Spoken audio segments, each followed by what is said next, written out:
இப்போ சென்னையில ரெண்டே பேருக்கு நடுவுல தான் போட்டி.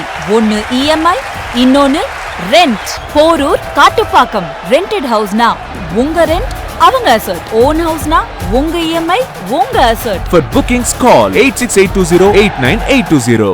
Stepstone Viram Phase 2. காட்டுப்பாக்கம்ல premium 2 and 3 BHK apartments. Just 79 lakhs all inclusive. Vijay ஒரு விஷயத்த கொண்டு வந்துட்டார். திமுகனா அதுக்கு எதிரி கட்சினா தாவேகா தான். ஜெயலலிதா பண்ணியிருந்தாங்க. திமுகனா எதிரினா அதிமுக தான். இன்னைக்கு திமுகனா எதிரினா தாவேகா தான். காங்கிரஸை பின்னுக்கு தள்ளி அதிமுகன்னு வந்துச்சு. அதே மாதிரி இன்னைக்கு ஏடிஎம்கே பின்னுக்கு தள்ளி இன்னைக்கு அதிமுக அது எதிர்கட்சி வேலையை செய்யாததுனால அதுக்கு இப்படியே போனாங்கன்னா ரெண்டு எதிரிகள் தான் நிற்பாங்க. மூணாவது ஆள் அப்படியே நீர்த்து போயிடுவாங்க. திமுக கூட இவங்க பேசுவாங்க, ஆனால் நாங்கள் தாவேக்காக்கு ஆதரிச்சதுல என்ன தப்பு அப்படின்ற ஒரு விஷயத்தை முன் வச்சிருக்காரு. திமுக அதிமுக கூட்டணி அமைச்சதையும் போட்டு உடைச்சிட்டாரு. திருமாவளவன் நான் தான் முதலமைச்சர் ஆகணும்னு சொன்னேன். ஏன்னா நீ ஆகக்கூடாது, நம்ம ஆனோம்னா நமக்கு அது அசிங்கன்ற மாதிரி சொன்னன்ற மாதிரி சொல்கிறாங்க.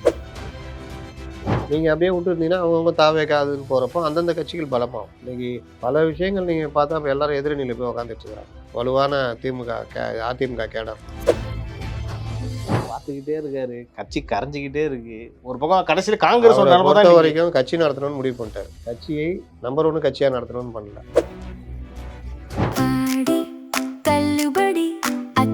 பேரும் அல்லம்படி 6 முதல் 60% வரை ஆடி தள்ளுபடியுடன் சூப்பர் சரவணா ஸ்டோர்ஸ், சென்னை, மதுரை, கோவை.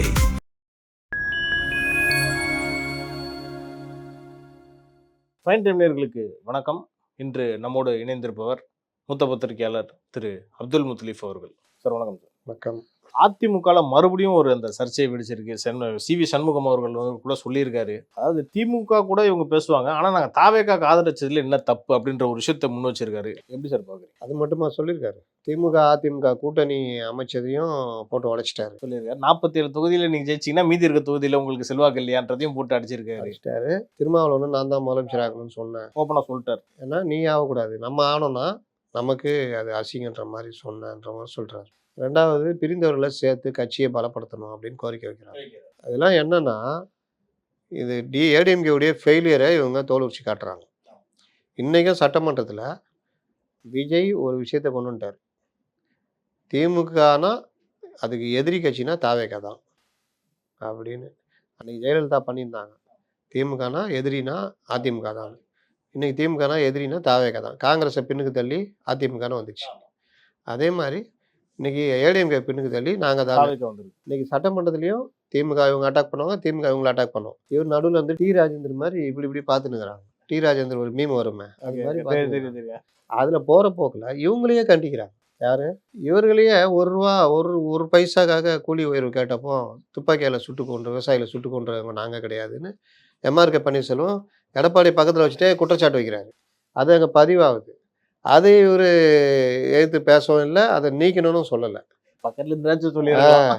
அதனால் இன்னைக்கு அதிமுக அது எதிர்கட்சி வேலையை செய்யாததுனால அதுக்கு இப்படியே போனாங்கன்னா ரெண்டு எதிரிகள் தான் நிற்பாங்க. மூணாவது ஆள் அப்படியே நீர்த்து போயிடுவாங்க. அதுக்கு தான் இவங்க சொல்கிறாங்க திரும்ப ஏதாவது பண்ணுங்கன்னு. பண்ணுறதில்ல. வெளியில் போனவங்க உள்ளே கொண்டு வந்தால் இன்னும் கொஞ்சம் ஸ்பீடாகும், கட்சி கொஞ்சம் பவர் ஆகும். Okay sir. இப்போ வேலுமணி அவர்கள் சொல்கிற மாதிரி இப்போ டிடிவி சசிகலா அவங்களாம் உள்ளே கொண்டு வந்தால் உண்மையிலே ஸ்ட்ராங் ஆகுமா சார்? ஏற்கனவே உள்ள பிரச்சனை போயிட்டு இருக்கு, மேலும் பிரச்சனை மக்கள் மத்தியில் அதிமுக ஸ்ட்ராங் ஆகுதுன்னு ஒரு எண்ணம் வரும்ல. இன்னொன்று அவங்கவுங்க லீடருங்க தலையெடுத்தால் தானே கட்சி கொஞ்சம் ஸ்ட்ராங் ஆகும். நீங்கள் அப்படியே விட்டுருந்தீங்கன்னா அவங்கவுங்க தாவேக்காதுன்னு போகிறப்போ அந்தந்த கட்சிகள் பலமாகும். இன்றைக்கி பல விஷயங்கள் நீங்கள் பார்த்தா இப்போ எல்லாரும் எதிரணியில் போய் உக்காந்துட்டு இருக்கிறாங்க. வலுவான அதிமுக கேடர்லாம். 2 விஜயபாஸ்கருக்கு பதவியே கொடுத்துட்டாங்க சார். பதவியே கொடுத்துட்டாங்க. அப்போ அவங்க கரூரும் புதுக்கோட்டையும் நாளைக்கு அதிமுக என்ன பண்ண முடியும்? இந்த மாதிரி பல பிரச்சனைகள் எனக்கு என்னென்னு இவர்கள் டீல் பண்ணக்கூடிய விளைவு தான். சென்னையிலே மாவட்ட செயலாளர்லாம் நீ தாவேகளை செஞ்சுட்டாங்க. ராஜேஷ்லாம் அதிமுகலாம் அப்படியே போய்கினாரு. என்னதான் இது தீர்வு? எடப்பாடியோட தீர்வு என்னதான் இருக்கும்னு நினைக்கிறேன். எடப்பாடி தான் தெரியும். நம்ம என்ன பண்ண முடியும்? பார்த்துக்கிட்டே இருக்காரு, கட்சி கரைஞ்சிக்கிட்டே இருக்கு. ஒரு பக்கம் கடைசியில் காங்கிரஸ் பொறுத்த வரைக்கும் கட்சி நடத்தணும்னு முடிவு பண்ணிட்டாரு. கட்சியை நம்பர் 1 கட்சியாக நடத்தணும்னு பண்ணல. கட்சி நடத்தணும். அதனால் அவருக்கு என்ன லாபம்? அவருக்கு என்ன லாபம்? இந்த வழக்குகள் மற்ற விஷயங்கள் வந்தால் கட்சி தலைவர் பொதுச் செயலாளர் அதில் ஒரு செல்வாக்கு இருக்கும்ல. ரெண்டாவது அப்படியே நடத்திட்டே போனால் அது வாட்டில் இருக்க என்ன கட்டு போகுது? 30 இடம் 40 இடம் ஏடிஎம்கே ஜெயிக்க தான் போகுது இதுக்கப்புறமா கூட. ஆமாம், வாய்ப்பு இருக்கா சார்? 30 இடம். ஆமாம், அது அப்படியே வந்துட்டே இருக்கு. ரெட்டைலைன்னு ஒரு ஓட்டு இருக்குல்ல. அப்படியே ஓட்டிகிட்டு போயிடுவார். பையனை ஏதாவது பொறுப்பு கொண்டு வந்துட்டாருன்னா அவ்வளோதான், அவர் காலம் முடிஞ்சிச்சுன்னா முடிஞ்சிச்சு. குடும்ப கட்சி ஏறுன்றீங்க அதுக்கப்புறம் அதெல்லாம் ஆகிடும். அந்த மதிமுக ஆகலையா, அதிமுக. போர்வால், கேடயம், கன்னி வெடி அகற்றுகிற வீரன், இப்படிலாம் அப்படியே இதாகிட்டே வராருல்ல. சார் ஒரு 2 வருஷத்துக்கு முன்னாடி காங்கிரஸ் அவ்வளோ கேவலமா பேசினாரு சார் வைகோ. இன்னைக்கு பாக்குறோம் தூக்கி வச்சு பேசுறாரு. அவரு பையன் துரை வைகோ கத்துறாரு அடுத்த பிரதமர் வருங்கால பிரதமர் ஜனாதிபதி குமரேசன், அதேதான் அதே ஜனாதிபதி முருகேசன் பேசுறாரு. என்ன சார் அதே அவங்களுக்கு கவலையே கிடையாது. அரசியல்வாதி, வியாபாரிங்க. அவர் எதுக்கு மதிமுக ஆரம்பிச்சாரு? குடும்ப அரசியல். ஆமா இதுதான் ஆரம்பிச்சாரு. இன்னைக்கு அவர் கட்சியில யாரு 2வது தலைவர்? அவங்க பையன் துரை வைகோ. அப்போ டிஎம்கே கம்பெனி எடுத்து வெளியில போய் இவர் ஒரு கம்பெனி ஆரம்பிச்சாரு. அதே ஃபார்முலால அதே பண்ணிட்டு இருக்காரு. எம்எல்ஏ மார்க்கண்டேயன் இப்ப சமீபத்துல எலும்ப உடைப்பேன் அதெல்லாம் பத்தி பேசி ஒரு பெரிய சர்ச்சையாச்சுல. இப்ப திரும்ப என்ன சொல்றாருன்னா, நீங்க ஒரு எஃப்ஐஆர் கவர்மெண்டா தான் நடத்திட்டு இருக்கீங்க, கண்மூடித்தனமா எஃப்ஐஆர் மட்டும் போட்டுக்கிட்டு இருக்கீங்க அப்படின்ற ஒரு விமர்சனத்தை வச்சிருக்காரு. எஃப்ஐஆர் பின்ன இவங்க என்ன பண்ணாங்க 5 வருஷமா? 5 வருஷம் இவங்க என்ன பண்ணாங்க? பேசினாலே எஃப்ஐஆர், மீம் போட்டா எஃப்ஐஆர், மனசுக்குள்ள நினைச்சாலே எஃப்ஐஆர். இல்ல எங்கள்கிட்ட வேலைக்கு வந்துரு, என்கிட்ட காசு வாங்கிட்டு எங்களை புகழ்ந்து பேசு, அப்படிதானே மேக்சிமம் போயிட்டாங்க. மீதி 1 2 சட்டமாக சிக்காத இது பேசியிருந்தா ஓகே, உணர்ச்சி வசப்பட்டு பேசினா கேஸு. அதே இது கண்டபடி கழுவி ஊற்றி அவதூறாக பெண்களை எல்லாம் இது பண்ணாலும் அந்த சைடில் என்ன இருந்தாலும் கேஸ் ஆகாது. இப்படி முட்டுக்குத்து இன்றைக்கி ரொம்ப பேர் தலையில் ஒன்றும் இல்லாமல் தெரிஞ்சிட்டு இருக்கிறாங்க.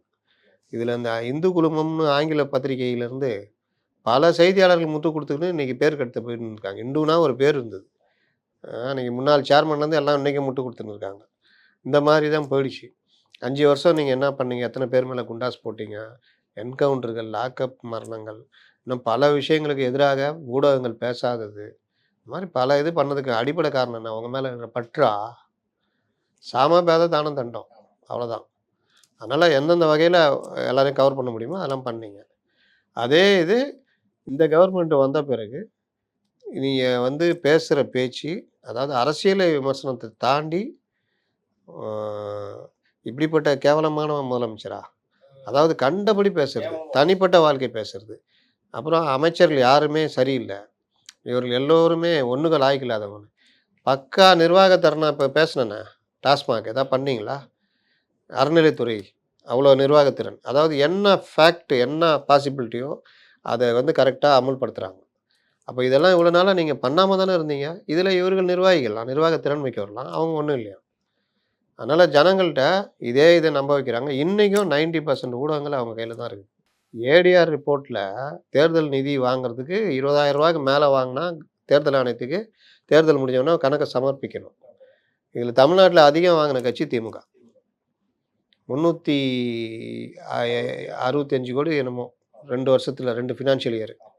அதில் இந்த ஃபினான்ஷியல் இயரில் வாங்கின காசில் 62% மேலே, அதாவது 360 கோடியில் 300 கோடி கேஷாக வாங்கியிருக்காங்க. கணக்கு இல்லாமல், அதாவது பேன் கிடையாது, எது கிடையாது, பேர் சொல்ல மாட்டோம். இன்னும் பல பெரிய கார்ப்பரேட் நிறுவனங்கள்லாம் வாங்கியிருக்காங்க. வேறு எந்த கட்சியுமே அவ்வளோ வாங்கலை. அதிமுக கூட பேங்க் டிரான்சாக்ஷன் மூலிமா வாங்கியிருக்காங்க, அது கூட 60 கோடி ரூபா தான். அப்போ இதெல்லாம் ஏன் எடுத்து ஊடகங்கள் விவாத பொருளாக மாற்றலை? பேசவே மாட்டாங்க, யாருக்குமே தெரியாது. இப்படிதான் போய்கிட்டு இருக்குது. ஓகே சார், நிறைய ஒரு கேள்வி. இப்போ சமீபத்தில் கூட பார்த்துருப்பீங்க, ஒரு ஆம்புலன்ஸ், அதாவது முதல்வரோட கான்வாய் போகிறதுனால ஆம்புலன்ஸை ரீரூட் பண்ணி விட்டாங்க பாருங்க, இந்த ஆம்புலன்ஸ் கூட இப்படி பண்ணுறாங்களேன்ற ஒரு விமர்சனம் பண்ணிக்கிட்டு இருந்தேன். கடைசியில் பார்த்தா அது ஃபேக் நியூஸ் தான். ஃபேக் நியூஸ் இருக்கட்டும், போன கவர்மெண்ட்டில் என்ன பண்ணீங்க? முதல்வர் கான்வாய் போச்சுன்னா பல இடத்துல நிறுத்த தான் செய்யறாங்க. ஆம்புலன்ஸை மாட்டிக்கிட்டு நின்றதெல்லாம் உண்டு, ஆம்புலன்ஸை திருப்பி அமைச்சதெல்லாம் உண்டு. அந்த காட்சி வருது. இவருக்கு மட்டுமா? இவங்க தான் அதிகார மையம் பெருசாச்சே, உதயநிதி வந்தா எல்லாம் தான் பண்ணியிருந்தீங்க. அதனால் இன்னும் யோக்கியர்கள் மாதிரி இன்னைக்கு இவர்கள் அப்படியே இந்த பழைய ஜோதிபாசி இவர்கள்லாம் ஆட்சி நடத்தின மாதிரி நீ உட்காந்துட்டு பேசினுக்கிறாங்க. ஸோ இதெல்லாம் நீங்கள் பார்த்துருப்பீங்களே சார், இப்போ ஜெயலலிதா அம்மையார் அவங்க வந்தால் கூட கோட்டையில் அங்கேருந்து கிளம்புறதுக்கு முன்னாடி எல்லா சிக்னலையும் மூடுவாங்களாம் சார், அதெல்லாம் நீங்கள் பார்த்துருக்கீங்களா? 91 96 மோசமாக இருந்தது. அதுக்கப்புறம் அவங்க சரிப்படுத்திக்கிட்டாங்க, யாரையும் இது பண்ணுறதில்ல. ஒரு 10 நிமிஷம் முன்னாடி நிப்பாட்டுவாங்க, அது கூட சிங்கிள் ரோடு தான் போகலாம், அந்த பக்கத்து ரோடும் போகலாம், எதிர் ரோட்டில் போகலாம். முன்னாடிலாம் எதிர் ரோட்டில் நிப்பாட்டுருவாங்க, அப்புறம் எதிர் ரோட்டில் போகலாம், இப்படி போகிறவங்க போகலாம். இப்படி போகிறவங்கள இவங்க போகும்போது சைடில் போகிறவங்க போய்கிட்டு இருக்கலாம், நடுவில் போலீஸ் நிற்கும். இந்த மாதிரிலாம் மாற்றினாங்க. ஓகே சார், பல கேள்விகளுக்கு நீங்கள் சிறப்பாக பதில் சொன்னீங்க. ஒரு நேரத்துக்கும் கருத்துக்கும் நன்றி சார்.